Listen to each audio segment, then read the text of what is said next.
Sir ये हाँ जो बोलिए, क्या डाउट है आपको? सर यहाँ पर एक पॉइंट लिखा हुआ था, the method of dimension can not be applied to derive the formula if physical quantity depends on more than 3 physical quantities. हाँ, तो वो अभी मैंने वो पोर्शन डील नहीं किया है, नेक्स्ट जो क्लास होगा उसमें वही पोर्शन डील करूंगा, ठीक है?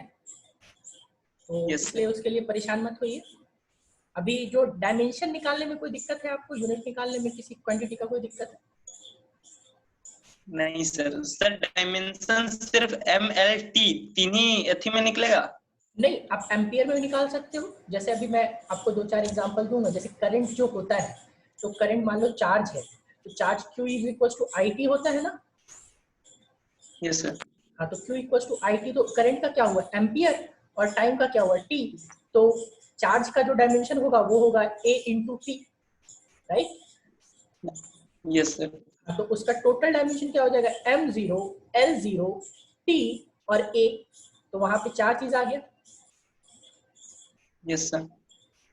Clear? Is it clear? Yes sir. अच्छा ठीक है, वो उसके लिए टेंशन सर मत लो। और वो फोर्थ क्वेश्चन में जो, यस सर, सर एक फोर्थ क्वेश्चन में आप दिए थे कौन सा इसके लिए यूज नहीं होता है मेजरमेंट के लिए, उसमें एक मतलब टाइम मेजरमेंट के लिए एक जो ऑप्शन था पैरेललिटिक मेथड सेकंड। हाँ हाँ। यस सर, तो मतलब 3 जानते थे इसलिए उसको टिक कर दिए सर। 3 जानते थे कि 3 का यूज होता है टाइम के लिए, ये कहाँ यूज होता है सर पता नहीं। पैरेलैक्टिक सेकंड वो मैं बताऊंगा, वो अभी असाइनमेंट डील करूंगा। कॉन्सेप्ट में कुछ दिक्कत है तो बताइए। नोट्स जो दिया मैंने आपको, वो नोट्स आपने रीडिंग डाला एक बार? हाँ सर। हाँ चलो ठीक है। नोट्स में कोई दिक्कत है तो पहले वो पूछिए, फिर असाइनमेंट डिस्कशन पे आएंगे हम लोग। असाइनमेंट सारा एक एक करके मैं सारा क्वेश्चन डील करूंगा। Okay sir. ठीक है, चलिए। यस। और किसी को कोई डाउट है अगर नोट से, पहला जो दिक्कत है, अगर नोट से कोई डाउट है तो आप हैंड रेज कर सकते हो। पहले हम लोग नोट से क्लियर करेंगे, इसके बाद फिर असाइनमेंट पे आएंगे। किसी को कोई दिक्कत? सिर्फ एक अंशु को दिक्कत है, बाकी लोगों को कोई दिक्कत नहीं। नोट सबने रीडिंग डाला या नहीं डाला? मुझे तो लग रहा है सबने रीडिंग नहीं डाला है, क्योंकि नोट्स में बहुत सारे लोगों ने, जिन्होंने असाइनमेंट बना के भेजा है, उसमें बहुत सारी चीजें आप लोगों ने, बहुत सारे क्वेश्चन गलत बनाए हैं। ठीक है, तो गलत बनाए हैं उसमें, तो दैट मीन्स कि आपने रीडिंग नहीं डाला है, जबकि मैंने सारे क्वेश्चंस आपके नोट से दिए थे।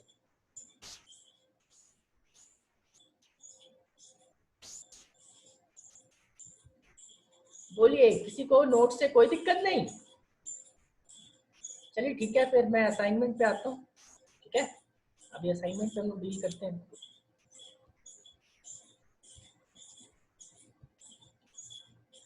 चलो देखो, पहला क्वेश्चन जो था हमारा, which of the following system of units is not based on units of mass, length and time alone. मतलब कि कौन सा ऐसा सिस्टम है जिसमें सिर्फ मास, लेंथ और टाइम नहीं होता, बाकी और भी कुछ चीजें होती है। तो बाकी आपको पता है कि SI सिस्टम में आपका कैंडेला था, ल्यूमिनस इंटेंसिटी का, फिर आपका और भी चीजें, मोल था, टेम्परेचर था। तो यहाँ पे फर्स्ट वाले का आंसर होगा आपका SI। Second, number of base SI units is how much? 7। ये भी आपको जो नोट्स दिया हुआ था उसमें वहां पे लिखा हुआ था, 7 दिए हुए थे। कौन कौन से? मास, फिर लेंथ, फिर टाइम, फिर करंट, टेम्परेचर, ल्यूमिनस इंटेंसिटी और अमाउंट ऑफ सब्सटेंस। ये हो गए 7। फिर which one of the following is the smallest unit? तो ये भी मैंने आपको जो नोट्स था उसमें दिया हुआ था। मिलीमीटर का मतलब होता है 10⁻⁻3, एंगस्ट्रॉम 10⁻⁻10, फर्मी यानी 10⁻⁻15। फर्मी मीटर मतलब 10⁻⁻15, और मीटर तो आपको पता है। तो सबसे छोटा यूनिट कौन सा हो गया? Fermi, right. चलो नेक्स्ट आपका क्या, which of the following is not the unit of time? तो सेकंड, माइक्रो सेकंड यानी कि 10⁻⁻6 सेकंड। लीप ईयर, ईयर का भी आपको पता है। ल्यूनर मंथ, ल्यूनर मंथ भी आपका नोट्स में दिया हुआ है कि वो मंथ जो होता है वो टाइम का ही यूनिट होता है। तो पैरेलैक्टिक सेकंड ये नहीं होता। चलो पैरालैक्टिक सेकंड में ही आपको अंशु दिक्कत था, यही क्वेश्चन ना आप बोल रहे थे। चलो पैरालैक्टिक सेकंड आप पे अंशु कोई दिक्कत है बोलिए, एक मिनट रुक जाइए।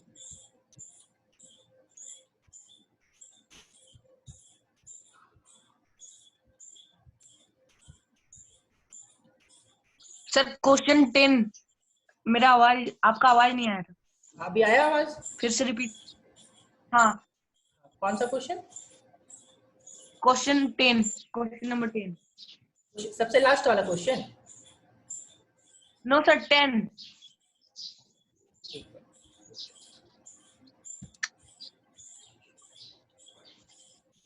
Three sorry 3। ये इसमें 10 मैंने कुछ और लिखा हुआ है इसमें, क्वेश्चन नंबर 3। हाँ 3।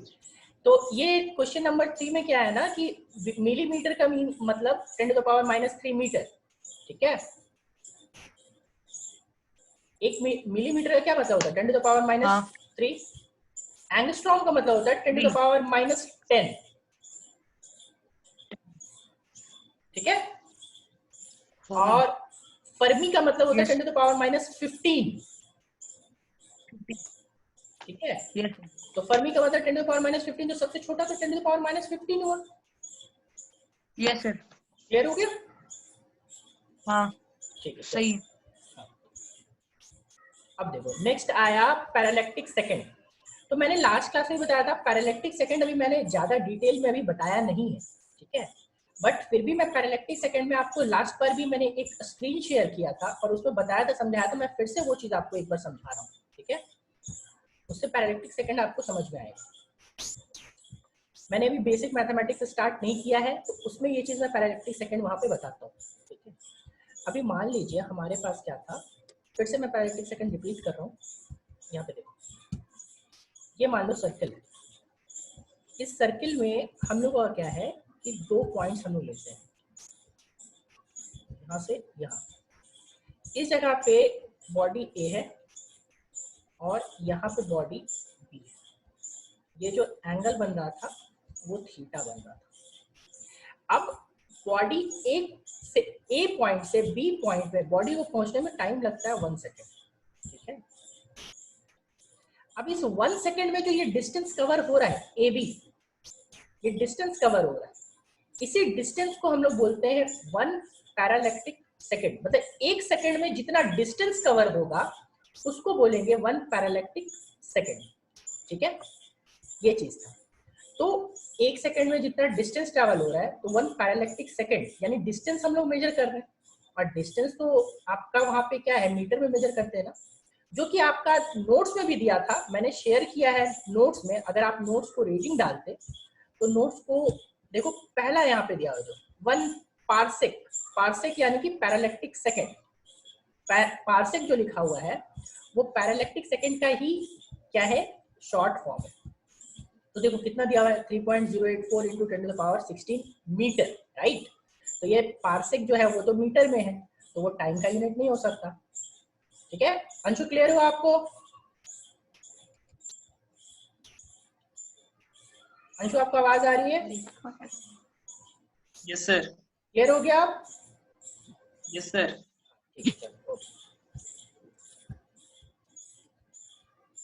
नेक्स्ट क्वेश्चन पे आते हैं अब हम लोग। नेक्स्ट क्वेश्चन है आपका, universal time is based on, universal time is based on. Maximum लोगों ने इसमें rotation of earth on its axis लिखा है, मैक्सिमम, ठीक है। आप जरा सा रीडिंग डालो तो नोट्स पे, जो मैंने नोट्स शेयर किया है आपको, इसलिए मैंने पहले ही पूछा कि कितने लोगों ने नोट्स को रेटिंग डाला। मैक्सिमम लोगों ने नोट्स को रेटिंग नहीं डाला है, ठीक है।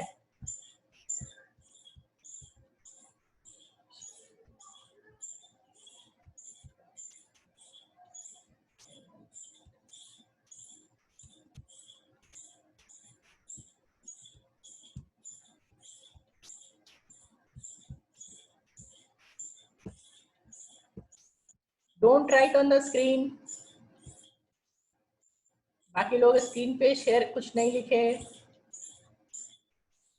जिन्होंने भी लिखा है वो प्लीज इरेज करे उसको स्क्रीन से। चलो थैंक यू। ये देखो यूनिट ऑफ टाइम जो मैंने शेयर किया था नोट्स, इसमें क्या लिखा हुआ है, unit of time is equal to second, right. और यहाँ पे सेकेंड में जरा सा देखो, नोटिस करो तो the time interval in which caesium 133 atom vibrates जितना 91 जो भी अमाउंट टाइम्स। अब इसका क्या मीनिंग है? इसका मीनिंग है कि जो टाइम हमारा यूनिवर्सल टाइम मेजर होता है वो रोटेशन ऑफ अर्थ से मेजर नहीं होता। हमारे पास सीजियम, आपने सुना होगा, सीजियम है जो एक एलिमेंट है, और वो सीजियम का एटम जो है ना वो अपने एक्सिस पे वाइब्रेट करता है, ठीक है। और उसी वाइब्रेशन को, अगर वो वाइब्रेशन जो अमाउंट दिया हुआ है इतने टाइम्स अगर वो वाइब्रेट करे, कितना है जो भी हो उतने टाइम वाइब्रेट करेगा, तो हमारा 1 सेकेंड के बराबर होगा, ठीक है। तो इसलिए जो यूनिवर्सल टाइम बेस्ड है वो आपका सीजियम के वाइब्रेशन पे बेस्ड है, ना कि रोटेशन ऑफ अर्थ पे। और मैक्सिमम लोगों ने जिन्होंने भी बना दिया है आंसर, वो उन्होंने रोटेशन ऑफ अर्थ लिखा है, तो सबने वहां पे गलत लिखा है। इसलिए मैंने बोला था कि नोट्स को एक बार रीडिंग डालिएगा तो आपको क्लियर होगा, ठीक है। तो अब बोलोगे सर वो डेफिनेशन याद रखने पड़ेंगे। नहीं, डेफिनेशन आपको याद रखने का जरूरत नहीं है, वो जो अमाउंट दिया हुआ है वो याद रखने की जरूरत नहीं है, मगर किस पे बेस्ड है वो जरूर याद रखना है, ठीक है। अब जैसे अभी तक आप लोगों ने जो पढ़ा है वो अभी तक पढ़ा है कि सबसे स्मॉलेस्ट यूनिट टाइम का होता है सेकेंड, मगर सेकेंड से भी एक छोटा होता है, उसको हम लोग बोलते हैं शेक, ठीक है। और 1 शेक बराबर होता है 10 टू द पावर -8 सेकेंड। ये आप लोगों को लिखना है तो आप लोग लिख लीजिए, शायद नोट्स में ये चीज मेंशन नहीं होगा, ठीक है। तो आप कहीं पे इसको लिख लो कि 1 शेक, सबसे स्मॉलेस्ट यूनिट जो है टाइम का वो है 1 शेक, SHAKE, और 1 shake equals to 10 to the power -8 second, ठीक है, ये याद रखिएगा। चलो नेक्स्ट हम लोग दिया हुआ है 1 पार्सेक इज इक्वल टू, तो 1 पार्सेक इज इक्वल टू ये आपको निकालना पड़ता। चलो इसके लिए भी मैं आपको एक स्क्रीन शेयर कर रहा हूं फिर से।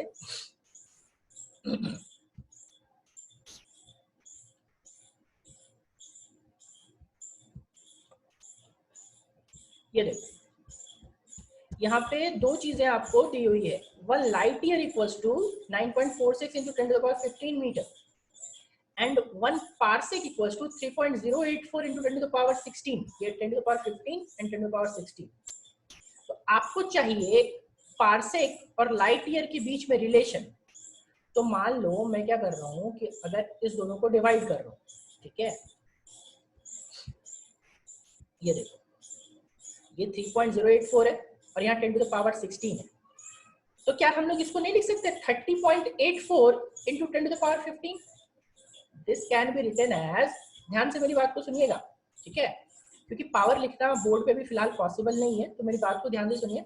This one is 3.084 into 10 to the power 16, तो इसको हम लोग लिखेंगे 10 to the power 15 into 10, 10 to the power 15 into 10, और ये 10 को मैं भेज दे रहा हूँ यहाँ मल्टीप्लाई कर दे रहा हूँ, तो क्या हो जाएगा 30.84, ठीक है, 30.84 into 10 to the power 15।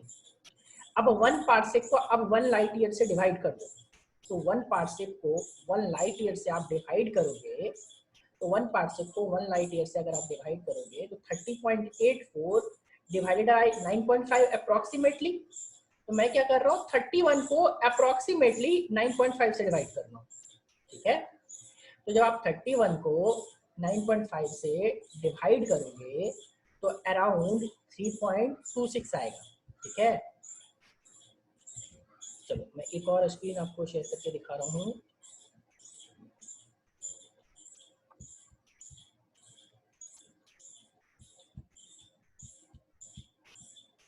ये देखो सबको कैलकुलेटर दिख रहा होगा, यहाँ पे आप जब डिवाइड करोगे 31 divided by 9.5 how much, around 3.26, right, सबको क्लियरली दिखना चाहिए।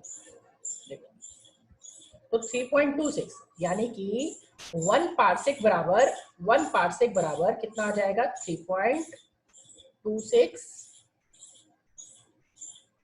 Light year. तो आपका जो आंसर होगा ये वाले क्वेश्चन का, ये देखो 1 parsec is equal to how much 3.26 light year. This LY is light year. Light. ठीक है, क्लियर सबको ये? Now yes sir. इसके बाद हम लोग डायमेंशन पे, फोर्स पे आते हैं। तो फोर्स आपको, फोर्स का डायमेंशन आपके नोट्स में ही दिया हुआ है। Force equals to mass into acceleration. Mass का m हो गया। एक्सेलरेशन, तो एक्सेलरेशन क्या हो गया आपका? एक्सेलरेशन होता है वेलोसिटी बाय टाइम। वेलोसिटी क्या हो गया? Displacement by time. तो डिस्प्लेसमेंट यानी L और 2 बार नीचे टाइम आ रहा है तो t-2। तो हमेशा इसका आपका फोर्स का डायमेंशन हो गया आपका mlt-2। नाउ फिर आ गया स्पीड एंड वेलोसिटी। तो स्पीड भी होता है, स्पीड होता है डिस्टेंस बाय टाइम, और वेलोसिटी होता है डिस्प्लेसमेंट बाय टाइम। डिस्टेंस को भी मीटर में मेजर करते हैं, वेलोसिटी को भी मीटर, डिस्प्लेसमेंट को भी मीटर में मेजर करते हैं। तो दोनों जब मीटर हो गया तो मीटर का डायमेंशन क्या होता है, यानी तो L हो जाएगा, और नीचे क्या T, तो LT-1। तो स्पीड और वेलोसिटी दोनों का जो डायमेंशन होता है वो सेम होता है, that is LT-1, LT-1। Now which is dimensionless. इसमें भी कुछ लोगों ने गलत किया है। रूपम आपने वॉल्यूम बाय एरिया किया था, ठीक है, वॉल्यूम बाय एरिया नहीं होगा।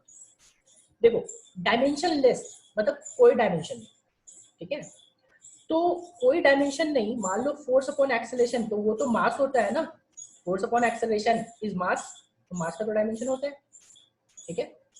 और एक्सेलरेशन होता है वेलोसिटी बाय टाइम, एक्सेलरेशन होता है वेलोसिटी बाय टाइम। तो वेलोसिटी बाय एक्सेलरेशन क्या हो गया? टाइम, यानी कि इसका डायमेंशन हो जाएगा टाइम के बराबर, ठीक है। फिर आ गया वॉल्यूम बाय एरिया।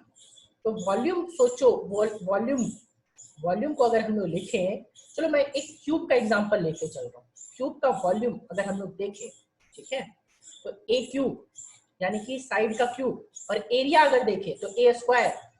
तो ए क्यूब बाई ए स्क्वायर और ए क्यूब में ऊपर सिर्फ और सिर्फ ए बचेगा, ए यानी कि साइड, और साइड को हम लोग किस में मेजर करते हैं? मीटर, और मीटर का डायमेंशन क्या होता है? L। तो इसका आ रहा है मास के बराबर, इसका आ रहा है टाइम के बराबर, और इसका आ रहा है लेंथ के बराबर। तो ये तीनों तो हो ही नहीं सकते, ठीक है। ए बी और सी तीनों आपका कैंसिल हो गया, ठीक है। बचा एनर्जी बाय वर्क। अब सोचो एनर्जी जो है, आपने 9th क्लास में एक थ्योरम पढ़ा है, ठीक है, कि आपके पास जितनी एनर्जी होगी उतना ही आप वर्क कर पाओगे, और जितना वर्क आप करोगे उतना ही बॉडी में एनर्जी स्टोर होता था, याद करो, ठीक है। Conversion of kinetic energy into potential energy plus work done. तो वहां पे जब आपने 9th में डेरिवेशन किया था, उसमें देखा था कि जितना आप वर्क डन करते थे वही वर्क डन काइनेटिक एनर्जी में कन्वर्ट होता था, या वही वर्क डन पोटेंशियल एनर्जी में कन्वर्ट होता था। यानी कि एनर्जी और work done both are same, और बोथ आर सेम तो जो भी चीजें सेम होती है उसका डायमेंशन सेम होता है। तो एनर्जी बाय वर्क दोनों का डायमेंशन सेम, तो डायमेंशन कैंसिल आउट हो जाएगा, और वहां पे उसका डायमेंशन फाइनल क्या हो जाएगा? 0, m0 l0 t0। Answer will be D. Now wrong unit conversion among the following is, ये तो बस टेबल देख करके, वो जो टेबल दिया था आपको वहां देखना है, वहां पे 10⁻11 नहीं, ये +11 होता है, ठीक है। तो ये आपका रॉन्ग कन्वर्जन है, बाकी सही था। देखो ऊपर जो मैंने आपको फर्मी बताया था, यहाँ पे क्वेश्चन नंबर 3 में फर्मी जो आंसर था, ठीक है, देखो यहाँ पे दिया हुआ है 1 फर्मी इक्वल टू 10⁻15 मीटर, ठीक है। चलिए तो यहाँ पे हमारा असाइनमेंट हो गया कंप्लीट। अब किसी को असाइनमेंट से कोई डाउट है तो आप बताओ कि कौन से क्वेश्चन में आपको डाउट है, सारा चीज समझ आया या नहीं आया?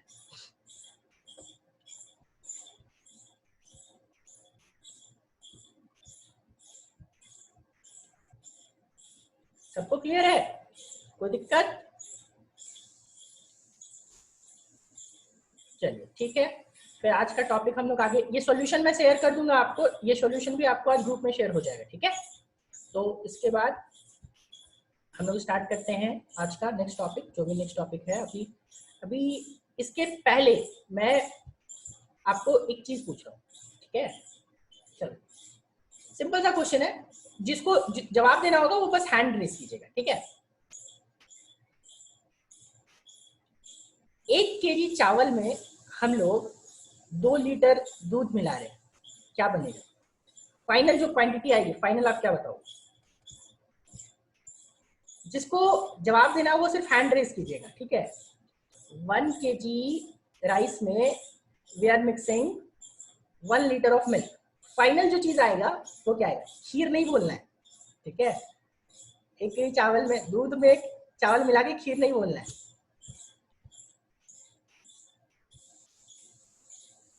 हाँ अंशु बताइए। 1 मिनट अंशु, आपकी आवाज नहीं आ रही, 1 मिनट रुक जाओ। अंशु म्यूट करो आप अपने आप को, उधर से अनम्यूट करो उधर से।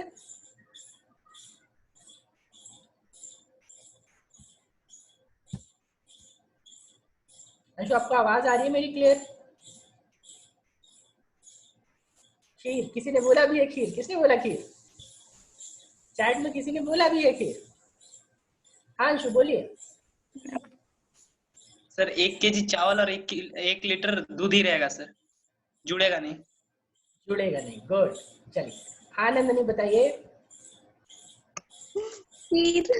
खीर नहीं, बिल्कुल नहीं। ठीक है, देखो क्या होता है ना कि, तो मैं फिर से इस चीज को रिपीट कर रहा हूँ, ठीक है। देखो जब भी आप कुछ भी करो, अभी चलो इसका मान लो आप दे दिए, चलो अब दूसरा जवाब, हम दूसरा क्वेश्चन। 1 kg में हम लोग 5 मीटर जोड़ रहे हैं, तब क्या होगा बताओ तो? फाइनल चीज क्या मिलेगी? हम 1 kg में 5 मीटर जोड़ रहे हैं।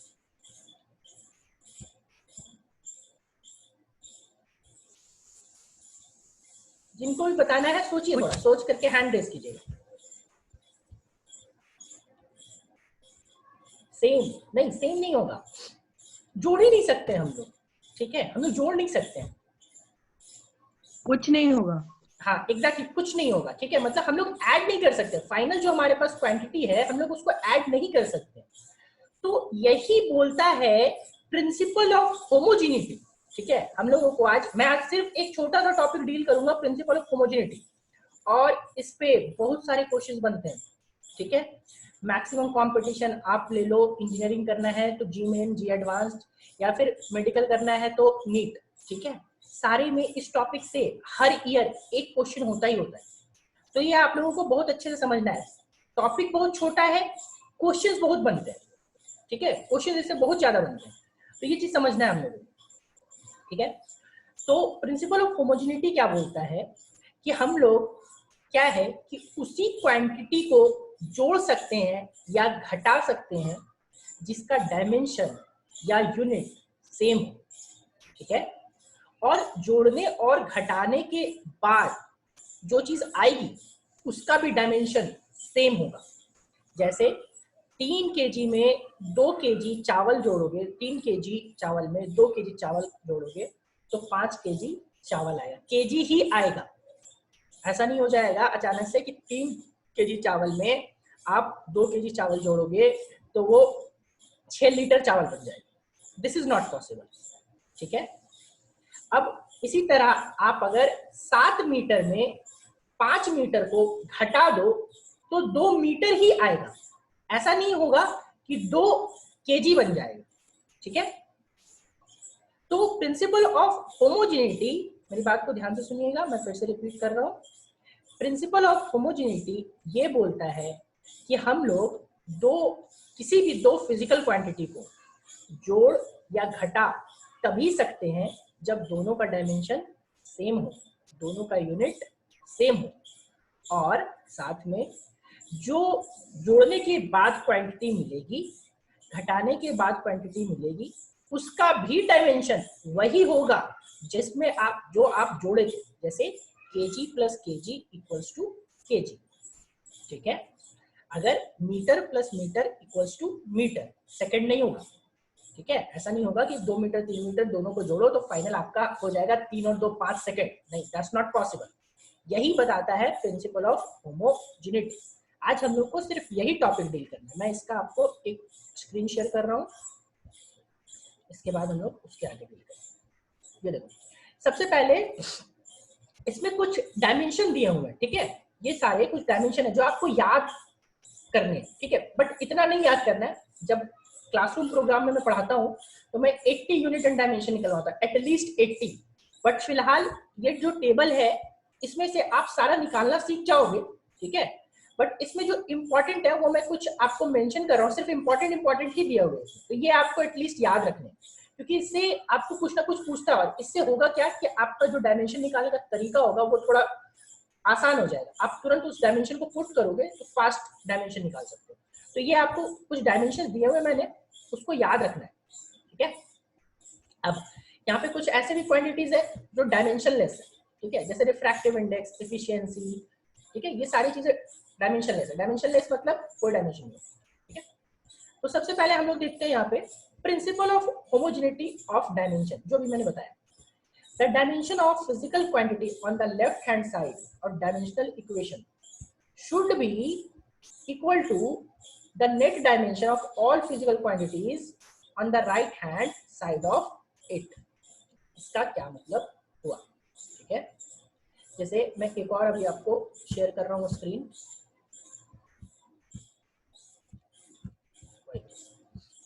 ठीक है। यहाँ पे देखो, मैं मान लो लिख रहा हूँ force is equals to A plus B into x, ठीक है। अब force is equals to A into B plus x, ये जो हमारा F है, ठीक है, ये फोर्स है।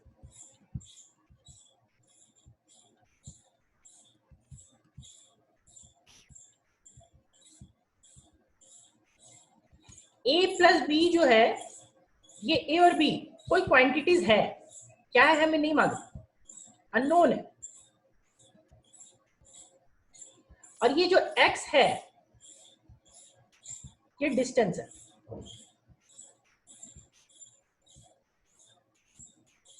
ठीक है।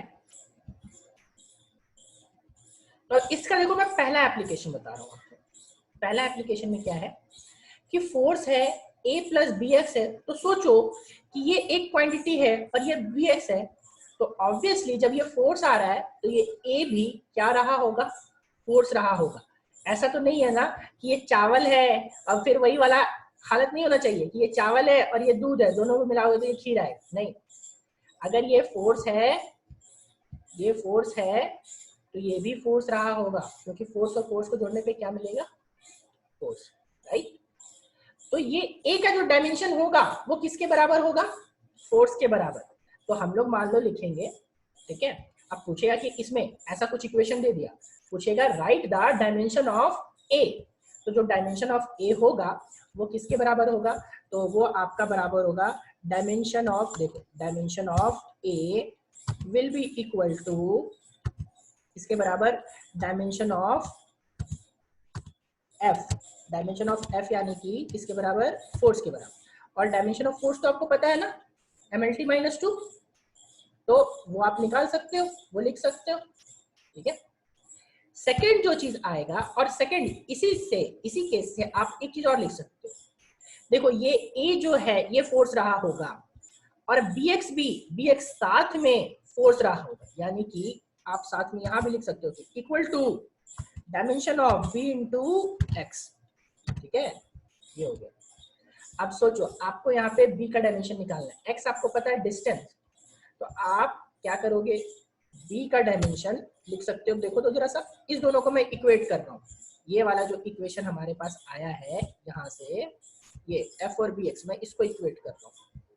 तो इसको जब इक्वेट करेंगे तो आप यहाँ पे लिखोगे कि dimension of B equal to dimension of F divided by dimension of x, ठीक है, डायमेंशन ऑफ x, ठीक है। देखो अब डायमेंशन ऑफ F आपको पता है ऑलरेडी, फोर्स का डायमेंशन सबको याद रख लेना है। मैं 2-3 चीजें जो बता रहा हूँ, distance, displacement, acceleration, velocity, force, work, energy, इन सब का डायमेंशन आपको याद रखना है।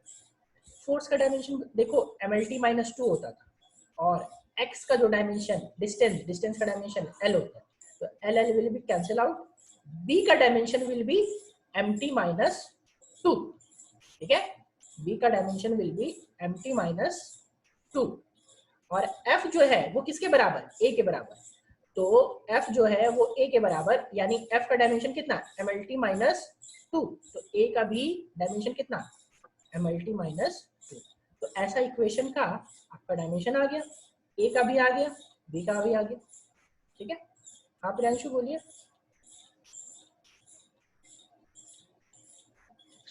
सर यहाँ x डिस्टेंस कैसे हुआ? वो क्वेश्चन में दिया हुआ रहेगा, ठीक है, यस वो क्वेश्चन में गिवन रहेगा, ये मैंने क्वेश्चन में ही, ये क्वेश्चन यही था कि ऐसा कुछ इक्वेशन है जहां पे ए और बी अननोन है, उसका डायमेंशन अननोन है, और x दिया हुआ है कि क्या है, डिस्टेंस है, और f दिया हुआ है क्या, फोर्स, ठीक है। चलो यस अभी मान लो यहाँ पे एक्स स्क्वायर आता, अभी यहाँ पे एक्स स्क्वायर आता, तो एक्स स्क्वायर आता तो यहाँ एक्स की जगह पे क्या एक्स स्क्वायर से डिवाइड करते हैं, तो एक्स स्क्वायर से डिवाइड करते हैं, तो एक्स स्क्वायर का डायमेंशन क्या हो जाता है, एल स्क्वायर, तो एल स्क्वायर से डिवाइड करते तो M L minus 1 T minus 2 हो जाता, ठीक है। चलो इतना मैंने अभी समझाया है, इतना पे अगर किसी को कोई डाउट है तो आप हैंड रेस कीजिए और बताइए, क्योंकि आज इससे ज्यादा टॉपिक में डील नहीं करूंगा, इससे बहुत क्वेश्चन मिलने वाले हैं, अराउंड मैं 15 क्वेश्चन दूंगा, 15 क्वेश्चन में 10 क्वेश्चन जो है वो इजी है, और 5 क्वेश्चन प्रीवियस ईयर कॉम्पिटिशन्स के हैं, ठीक है, 5 जो क्वेश्चन है उसमें वो प्रीवियस ईयर कॉम्पिटिशन के हैं, तो वो भी आपको बनाना है, तो इसमें अगर किसी को कोई डाउट है तो बताइए।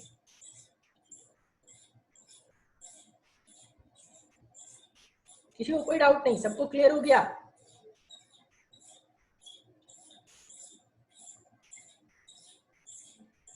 कंफर्म?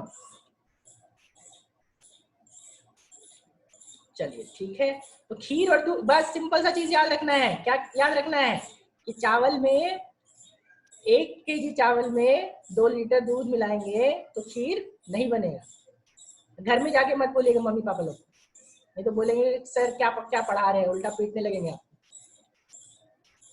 ठीक है। और वैसे सही में नहीं मिलेगा आपको, उसमें चीनी भी मिलाना पड़ेगा। चलो तो इतना हम लोग यहाँ पे क्लियर रखते हैं, इसके बेसिस पे चलो हम लोग नोट्स पे अभी आगे थोड़ा बढ़ते हैं। ये जो नोट्स मैंने शेयर किया अभी प्रिंसिपल ऑफ होमोजेनिटी का, इसमें आपको कुछ एग्जांपल है, एग्जांपल 1, एग्जांपल 2 ये दिया हुआ है, ठीक है। आप एग्जांपल 1 और एग्जांपल 2 को पहले पढ़ना, अच्छे से डिटेल में पढ़ना 2 बार, ठीक है, वो आपको समझ में आ जाएगा, ठीक है। और समझ नहीं आएगा तो फिर नेक्स्ट क्लास में मैं उसको डिस्कस करूंगा। तो मैं ये नोट शेयर करूंगा, आज मैंने कोई भी टॉपिक, ज्यादा टॉपिक डील नहीं किया है, मैंने सिर्फ यहाँ बताया है आपको principle of homogeneity of dimension, क्योंकि ये टॉपिक बहुत इंपॉर्टेंट है, जो भी आपको क्वेश्चंस बनाने हैं वो सारे इसी से बनाने हैं, बाकी के जो टॉपिक्स है वो नेक्स्ट क्लास में डील किए जाएंगे, ठीक है।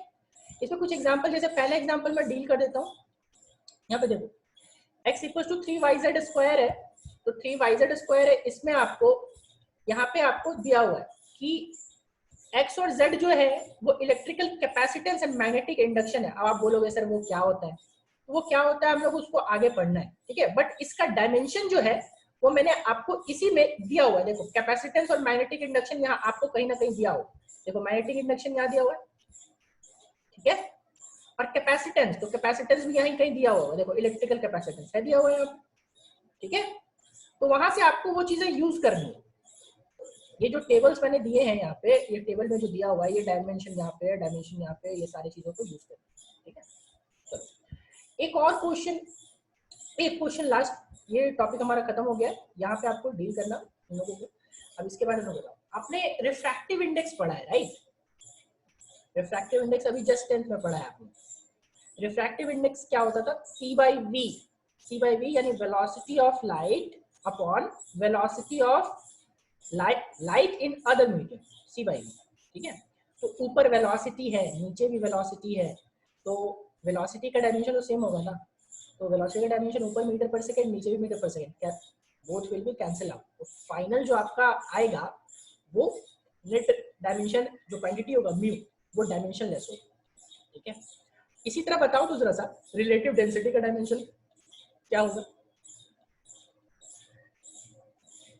सोच सकते हैं, जिनको बोलना है वो हैंड रेज कर सकते हैं।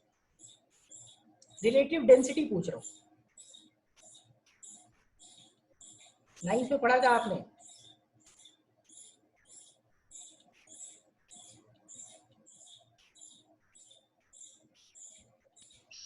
सर क्या पूछ रहे हैं? रिलेटिव डायमेंशन, रिलेटिव डेंसिटी का डायमेंशन, रिलेटिव डेंसिटी का डायमेंशन। प्रियांशु आवाज नहीं आ रही, आप म्यूट कर दिए हो। यस सर, बता रहे।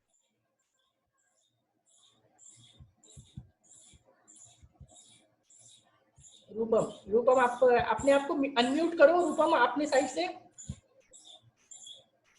वहीं नीचे अनम्यूट का ऑप्शन आ रहा होगा।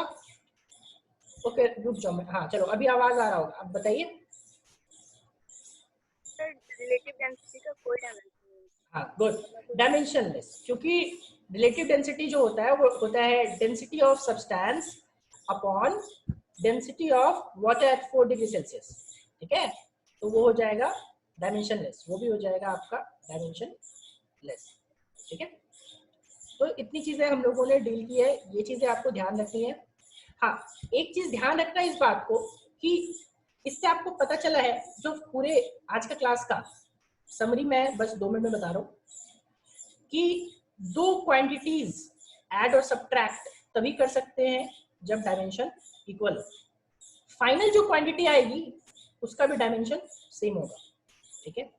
लेकिन 2 क्वांटिटीज को मल्टीप्लाई और डिवाइड करने के लिए डायमेंशन इक्वल होना जरूरी नहीं है। जैसे एक्सेलरेशन होता है वेलोसिटी बाय टाइम, वेलोसिटी का डायमेंशन अलग होता है, टाइम का डायमेंशन अलग होता है, ठीक है। तो ये चीज ध्यान रखिएगा कि मल्टीप्लाई डिवाइड करने के लिए डायमेंशन अलग हो सकता है, ऐड करने के लिए डायमेंशन सेम होना चाहिए, ऐड सब्ट्रैक्ट करने के लिए, ठीक है। तो आज इतना ही था। बाकी नोट्स और असाइनमेंट जो आज का है वो मैं आपको ग्रुप में, और प्रीवियस असाइनमेंट का सॉल्यूशन वो मैं सारा आज अभी थोड़ी देर बाद ग्रुप में डाल दूंगा, ठीक है। सर हाँ प्रियांशु बोलिए। सर यूट्यूब चैनल का नाम? अच्छा वो यूट्यूब में अभी अपलोड करना मैंने स्टार्ट नहीं किया है। लास्ट जो क्लास था ना उसका क्या था कि कुछ गड़बड़ हो गया था, तो इस क्लास का मैं अपलोड करूंगा तो मैं वो डाल दूंगा, ठीक है।